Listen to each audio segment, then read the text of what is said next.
السلام عليكم ورحمة الله وبركاته. أهلا وسهلا بكم فيديو كالعادة، فيديو جديد.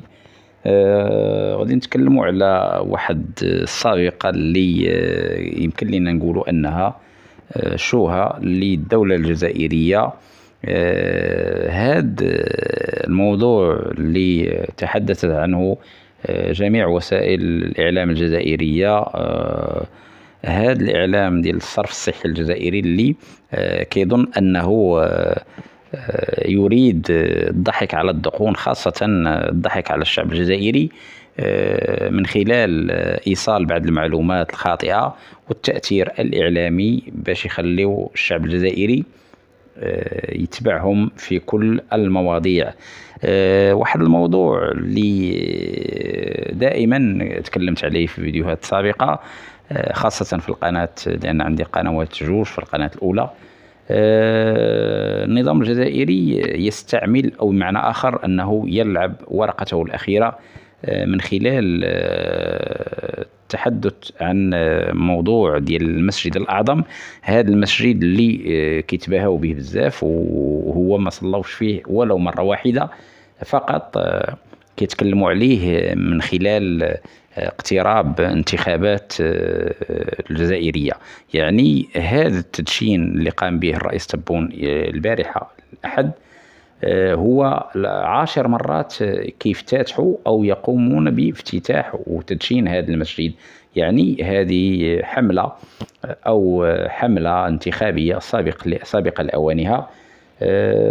هذا الافتتاح ماشي جا فقط حبا في الشعب الجزائري، ولكن مع اقتراب شهر رمضان المبارك النظام الجزائري كيحاول أنه يبين بأنه يحب الجزائريين، وأنه غادي يفتح لهم هذا المسجد باش يصلوا فيه.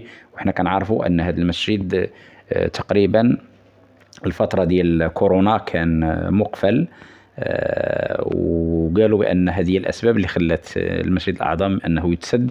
ولكن مدة طويلة من كورونا إلى الآن ما تفتحش هذا المسجد. لماذا؟ لأنهم كيخافوا من التجمعات الجزائرية خاصة أثناء الصلوات، وهذا الشيء اللي كيضر النظام الجزائري. كيخافوا من خروج الناس في مظاهرات، وهذا الشيء اللي خلى الرئيس تبون أنه يتحدث عن فتح أو تدشين هذا المسجد ليلة الأحد. بغينا نعرفوا هل يعقل أن دولة كتدشن أو كتكلم على افتتاح ديال المسجد يوم الأحد؟ احنا كنعرفوا التدشينات وخاصة المسجد أو الافتتاح ديالو كيكون يوم الجمعة.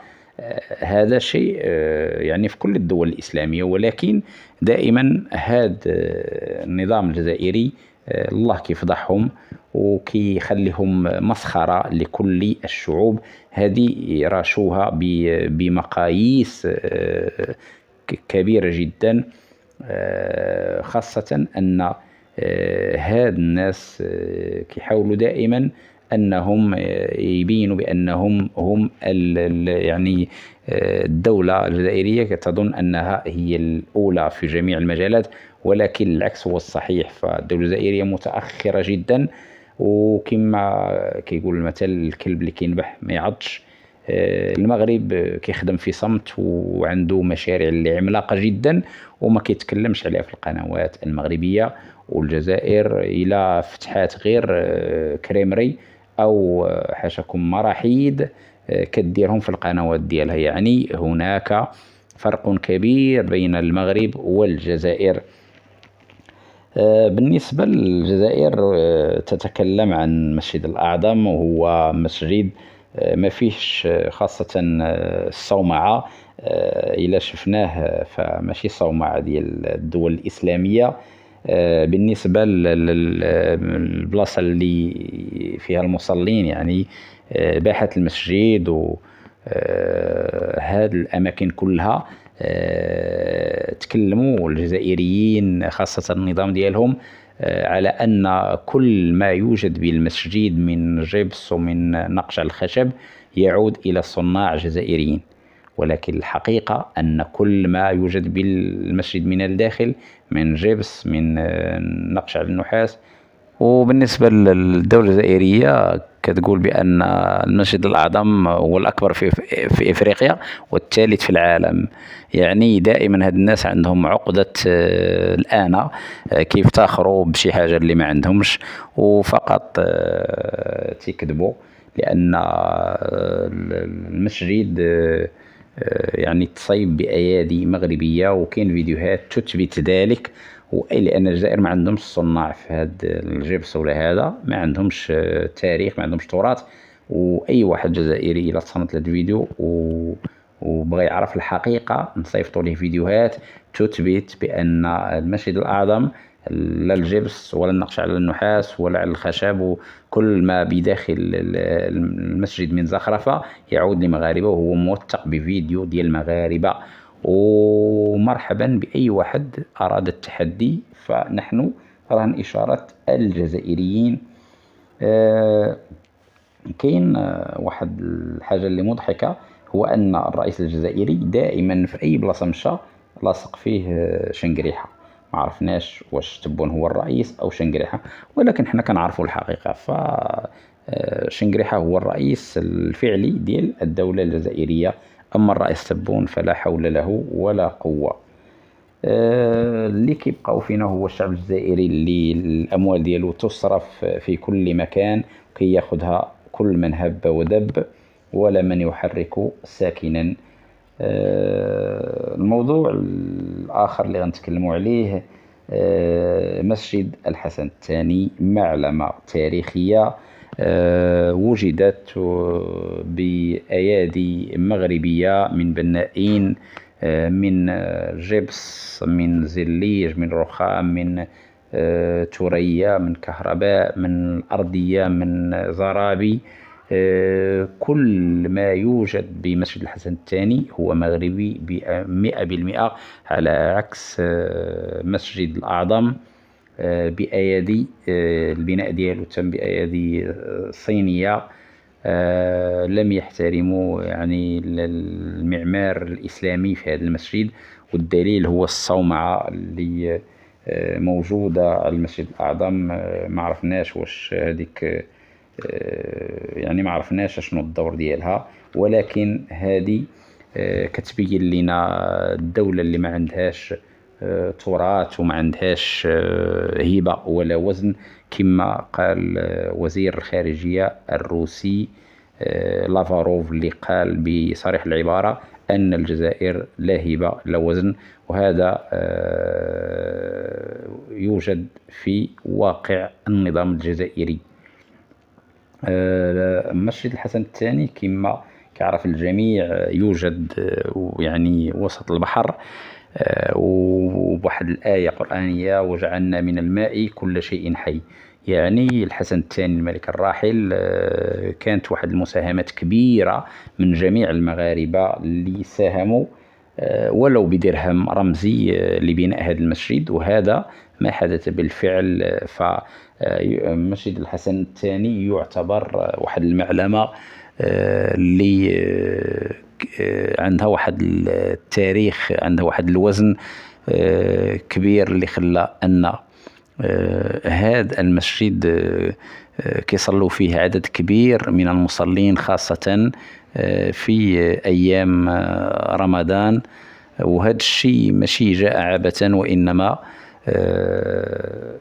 تضحيات الجسام اللي ساهمت في الخلق والإبداع ديال مسجد الحسن الثاني. غادي نتكلموا على المقارنة بين مسجد الحسن الثاني والمسجد الأعظم.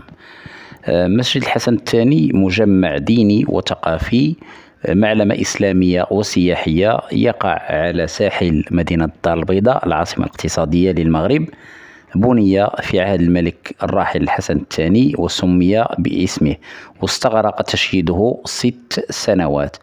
وقد اتخذ له الحسن الثاني شعار قوله تعالى: وكان عرشه على الماء، هود الآية 7. ويعتبر أول معمار ديني يبنى على البحر. وكان الملك الحسن الثاني قد أشرف على مراحل بنائه بنفسه، وصمم إحدى قبابه التي استعملت لأول مرة في المساجد المغربية كما ساهم المغاربة في تشييده عبر اكتتاب وطني عام. وينفرد المسجد بين العمران المغربي بموقعه وضخامة حجمه وأصالة تصميمه وبمئذنته المرتفعة 200 متر، بينما تشكل الأبنية الملحقة به مجمعا ثقافيا متكاملا، ويزوره نحو 300 ألف سائح أجنبي سنويا، ويعد أيقونة المساجد المغربية التي يحرص المصلون من مختلف بقاع المغرب على ارتيادها كلما حل شهر رمضان. يقع مسجد الحسن الثاني في شارع سيدي محمد بن عبد الله في الدار البيضاء، ويبعد عن محطة القطار الدار البيضاء الميناء 20 دقيقة سيرا على الأقدام. ويمتد نصف هذا المسجد على مياه أطراف المحيط الأطلسي على الشاطئ الغربي للمدينة، ونصفه الآخر على اليابسة. فكرة البناء: يرجع تاريخ فكرة إنشاء المسجد إلى أول زيارة رسمية للحسن الثاني لمدينة الدار البيضاء بعد توليه العرش عام 1961، وتعهد آنذاك بأن يهب العاصمة الاقتصادية مبنى كبيرا رائعا يمكن أن تفتخر به حتى نهاية الزمان. وقال إن الفكرة راودته حين قرر بناء ضريح والده محمد الخامس في مدينة الدار البيضاء، إلا أنه بعد أسابيع ارتأى أن يكون الضريح في مدينة الرباط، وقرر حينها تعويض الدار البيضاء ببناء معلم تاريخي، ففكر في بناء مسجد على الماء شعاره الآية الكريمة وكان عرشه على الماء. وكان تخصيص العاصمة الاقتصادية للمملكة المغربية بأكبر معلمة روحانية وحضارية يعكس أهمية المدينة ويشكل رمزا لها، بما يضمن لها تنمية معمارية متناغمة وإشعاعا عالميا روحيا، وذلك على غرار مدينة فاس المعروفة بجامع القرويين، والرباط صومعة أو مئذنة جامع حسان، ومدينة مراكش صومعة أو مئذنة جامع الكتبية. وكان اختيار الموقع على ساحل الأطلسي ليطل المسجد على بلاد المغرب وأوروبا، فقد قال الملك: أريد أن أشيد على حافة البحر صرح عظيم لعبادة الله، مسجد تهدي مئذنته جميع السفن القادمة إلى الغرب إلى طريق الخلاص الذي هو طريق الله. أريد أن أبني المسجد على الماء، كما أردت أن يكون المصلي فيه والداعي والذاكر والشاكر والراكع والساجد محمولا على الأرض، ولكنه أينما نظر يجد سماء ربه وبحر ربه. يوم 11 يوليوز 1986 وضع الحسن الثاني الملك الراحل حجر الأساس، معلنا عن انطلاق الأشغال في بناء هذا المسجد بحضور العلماء وطلبة الكتاتيب القرآنية وبعض رجالات المغرب. وأعلن بمناسبة يوم الشباب في 9 يوليوز 1988 عن عملية الاكتتاب الوطني لبناء المسجد ولو بدرهم من كل واحد منهم، حتى يكون لهم الفضل ويعود ثواب بنائه عليهم، كما أعلن الحسن الثاني يومها. وفي يوم 21 يوليوز من العام نفسه افتتح الحسن الثاني بالقصر الملكي في الصخيرات الاكتتاب العام، وقدم هبة مالية بلغت 4 ملايين درهم نحو 400 ألف دولار، كما وقع شيكات أخرى باسم عدد من أفراد الأسرة الملكية، بينما تبرع 12 مليون مغربي لبناء هذا الصرح الإسلامي الكبير عبر اكتتاب استمر 40 يوما، وصدر لكل متبرع إيصال بمبلغ اكتتابه وشهادة تذكارية عليها صورة المسجد. وبلغ مجموع التبرعات العامة للمغاربة نحو 30 مليون درهم 3 ملايين دولار، كما أكدت وزارة الأوقاف والشؤون الإسلامية. هذا التصميم ديال المسجد الحسن الثاني صممه المهندس المعماري الفرنسي ميشيل بينسو، وهو ممن استخدمه الملك إلى المغرب للعمل على تصميم عدد من القصور الملكية والمباني الإدارية في البلاد ومناطق جديدة بالمدن الكبرى. قام هذا بينسو والمهندس بتصميم المسجد على بنية تاريخية وأفق فني منفتح على العمارة المعاصرة، وذلك بعد سنوات قضاها في دراسة العمارة الإسلامية المغربية بعدما عاش في الدار البيضاء لأكثر من 20 سنة. ويذكر أن هذا المهندس في مقابلة أجريت معه عام 1993 أن هذا المهندس قام بالتصميم ديال المسجد الحسن الثاني، اللي اشتهر في المسار المهني ديالو من واحد المصادر الرئيسية، وهي الجامع الكتبي في مراكش، الجزء القديم من مسجد الحسن في الرباط، ثم الجامع الكبير في إشبيلية. وجاء التصميم ديال هذا المسجد اللي المساحة ديالو الإجمالية تبلغ 90 متر، 90 متر مربع، بمثابة خليط من التصميمات الأندلسية العتيقة بهذه المساجد، فأدمج أسلوبا مغربيا مع خصائص حديثة في تصميم المبنى، مسيرة للتطورات التي تشهدها المباني التاريخية حول العالم. وشيد مسجد الحسن الثاني على جانبين: الأول من جهة اليابسة عبارة عن مدخل مزين بأبواب مزركشة وأقواس منقوشة ذات دلالات تاريخية، والثاني وسط البحر. وكان من التحديات التي واجهت البناء وقتها دفن وردم 15 هكتار من مساحة البحر باستخدام مواد شديد المقاومة تكفل متانة البناء وثباته فوق الأمواج، مثل الترافرتين والتيتانيوم للأبواب، تدلاكت نوع من الأصباغ المضادة للماء، ومشهور في العمارة المغربية في الداخل لمواجهة الرطوبة. واستدعى البناء المغمور في المحيط ما يناهز 300 ألف متر مكعب من الخرسانة و40 ألف طن من الفولاذ. أغلب المواد المستعملة في هذا المسجد كانت مواد مغربية 100%، باستثناء الأعمدة المصنوعة من الجرانيت الأبيض، و50 ثريا زجاجية استوردت من مورانو في إيطاليا. مسجد عظيم، ترك واحد تذكار قوي يرجع الفضل ديالو إلى الملك الراحل الحسن الثاني وإلى الشعب المغربي اللي كانوا يد واحدة، وتركوا لنا معلمة تاريخية دينية نفتخر بها دائما، وخاصة أن هذا المسجد معروف على الصعيد العالمي. نعود لنتحدث عن المسجد الأعظم الجزائري. غادي نحاول أننا نعرفوا هذا المسجد بالنسبة للصومعة ديالو، اللي يعني ما عندهاش واحد تصاميم دينية. هذا يرجع إلى أن الدولة الجزائرية ما عندهاش يعني كل ما له علاقة بالتراث العربي الإسلامي، فقط تريد أنها تدير مسجد، ولكن ما عندوش واحد ضوابط، واحد أشياء اللي كتخلي البلد ديال الجزائر أنه يفتخر بهذه المعلمة. لكن وجود يعني شركة صينية اللي بنات هذا المسجد ما عنده حتى علاقة بكل ما له علاقة بالدين الإسلامي، وهذا شيء يدل على وجود يعني فئة من الشعب الجزائري اللي تشرف على المساجد الجزائرية، أنها فقط تريد منافسة المملكة المغربية، ولكن المغرب دائما في الواقع والدولة الجزائرية لها المواقع.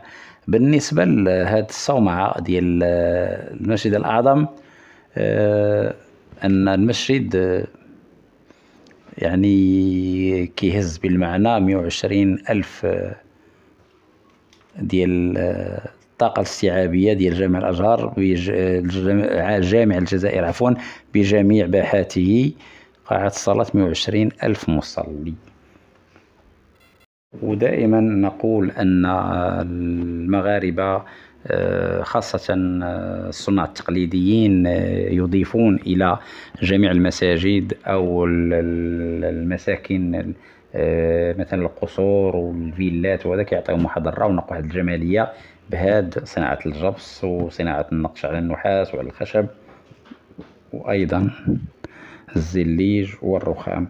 وهذا يعود إلى أن المملكة المغربية عندها واحد تراث حضاري لا يستهان به، وهو أساس الدولة المغربية، وواحد الأسس قويمة اللي كتعطي دائما الشرف الكبير للصناع التقليديين اللي كيساهموا بواحد الجمالية، واحد الإبداع في جعل المساجد يعني أكثر جمالية.